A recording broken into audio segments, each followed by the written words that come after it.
अक्सर हम किसी की ना सुनकर या तो मायूस हो जाते हैं या गुस्से से भर जाते हैं। पर क्या कभी आपने ये सोचा है कि उसने अपने लिए नहीं बल्कि आपकी भलाई के लिए ना बोला है। एक चिड़िया बहुत ही परेशान थी क्योंकि बारिश का मौसम शुरू होने वाला था और चिड़िया ये चाहती थी कि बारिश का मौसम शुरू होने से पहले उसे कोई जगह मिल जाए, किसी पेड़ पर जहां वह घोंसला बना सके और अपने बच्चों के साथ रह सके।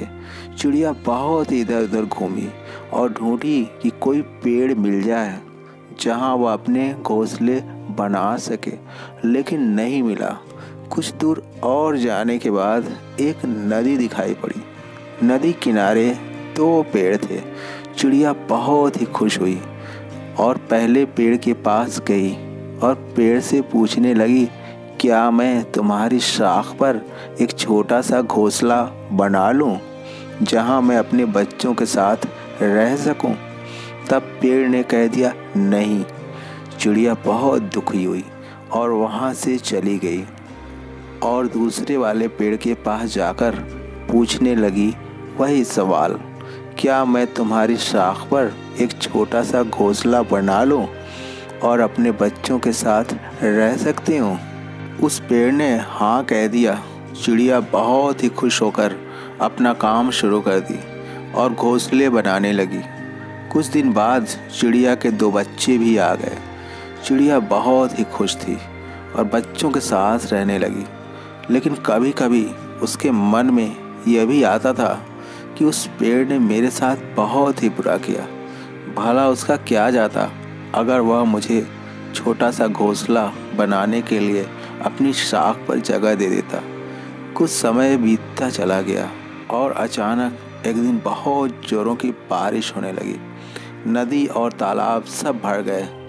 अचानक वह पेड़, पहले वाला जो चिड़िया को घोंसला बनाने से मना कर दिया था, वह गिर जाता है क्योंकि उसकी जड़ें कमज़ोर हो गई थी और वह नदी में बहने लगता है। तब चिड़िया देखती है और खुश होती है और कहती है कि अब देखो तुम्हारा क्या हाल है, तुम खुद ही गिर गए।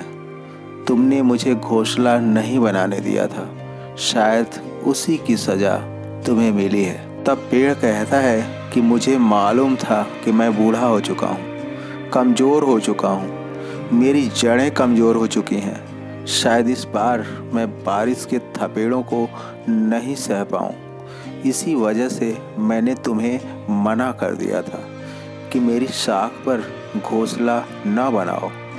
अगर तुम्हें उस दिन मैं घोंसला बनाने को कह दिया होता तो आज तुम भी मेरे साथ गिर गई होती और तुम्हारा घोंसला भी और तुम्हारे बच्चे भी गिर गए होते और शायद मर गए होते।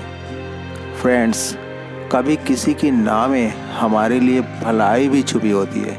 वो हमारा भला सोचकर ना कहता है, लेकिन हम उसे कड़वाहट समझ लेते हैं और दिल में बिठा लेते हैं और दूसरों से उसकी बुराई भी करना शुरू कर देते हैं, क्योंकि उस ना के पीछे अच्छी भावना व भलाई को नहीं देख पाते। और जब भी उसके साथ बुरा होता है तो हम मन ही मन बहुत खुश होते हैं। और जब भी कोई ना बोले तो एक बार ज़रूर सोचें, हो सकता है उसने मेरे भले के लिए बोला हो। Thank you so much. जय हिंद, जय भारत।